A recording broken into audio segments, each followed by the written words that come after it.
It was recently announced that Stamped would be ending its free reviews plan in favor of our new flat rate pricing. In the announcement, we actually recommended a reviews competitor who has a free plan that they can switch to and even offered to help with the migration process. Why is it so important for you to be able to help merchants even when we aren't necessarily the ones in a position to serve them? The entire purpose of our business is to build software for merchants in the e-commerce space. And so the it's really important that we do an excellent job of servicing those customers. And I I personally believe that extends beyond the use of our software. Like I actually think there's a responsibility that we have to our industry to be helpful. And so that comes in the form of publishing resources for the industry. Like we do some of that kind of stuff. I want to do a lot more of that actually.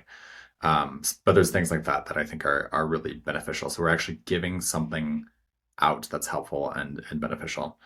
It also looks like really being thoughtful about the way that we think about pricing and the way that we charge our customers and trying to really build something where the incentives are aligned between ourselves and our customers. And ultimately, like on the free plan, I wish I could offer a free plan always, but the incentives were not aligned there. And so that was ultimately the deciding factor on what we do with that product. And so when it became clear that we needed to deprecate our free plan, then we looked at it from the standpoint of we still have a responsibility to these people and to this industry to try to help as much as possible. And so in that context, then we said, hey, here's an alternative that we think is really good. And if you want to continue working with us, there's a fairly low entry price to make that happen.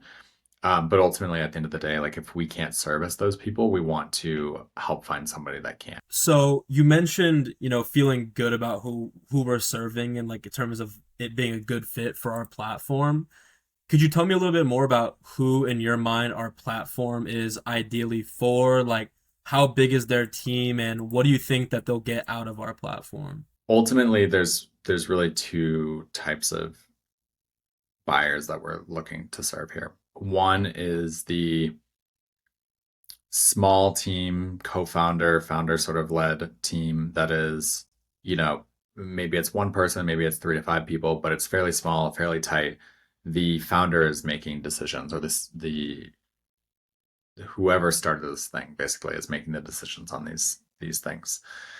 And so our goal in that context is to be a great partner and to be able to come alongside and say, hey, we are able to do this and this and this and this and this thing for you. And we're going to make all of that happen. You don't have to think about it. We're going to power all of this for you. And we're trying to serve you, the key stakeholder in the business, really well in this context.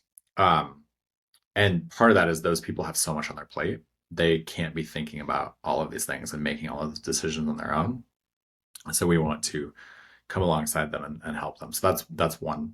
The second type of buyer is a retention specialist or maybe a head of e-commerce or some sort of similar title like that, where they have ownership of the on-site experience. They're tasked with driving more retention for the brand.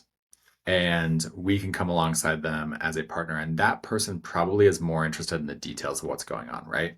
And so that's a big thing that we're trying to work towards as well, is like we want things to feel very simple. We also want them to be very powerful. And so in the context of that first persona that I described, that's somebody who's going to be very, probably not, like sometimes very detail oriented. To be clear, I'm not saying they're not detail oriented. That's oftentimes how you like get to that stage. But sometimes you just want to know that it's going to work and you want to be able to hand it off. And so we want to be able to power that. And then we also want to be able to sit down with somebody who whose entire job is built around this and be able to give them all the tools and resources that they need in that context. If you could give one piece of advice to a merchant who's deciding between multiple retention platforms right now, what would you want them to consider first?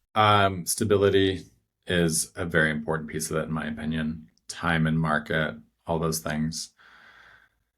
I think you got to be thinking about that. Like that's absolutely should be at the center of your evaluations. But you also have to be forward thinking a little bit and trying to think about, well, like what does the future of retention look like? And I don't know that any of us know that directly, right? Like how deeply are chatbots going to become integrated into our daily workflow? Like, will we read emails? Like, there's a world in which we don't even read our emails in the future, right? And in that context, what does a email from a specific brand look like, and is it even useful? And there's even some email providers have started doing things like that where they summarize emails for you, and they don't even give you like the full access to your email unless you go in and look for it. In my opinion, it probably becomes a lot more personalized. And that's a good thing ultimately. To be honest, I don't even know who's doing that well. We're trying. We've got some things we're working on that are trying to get there.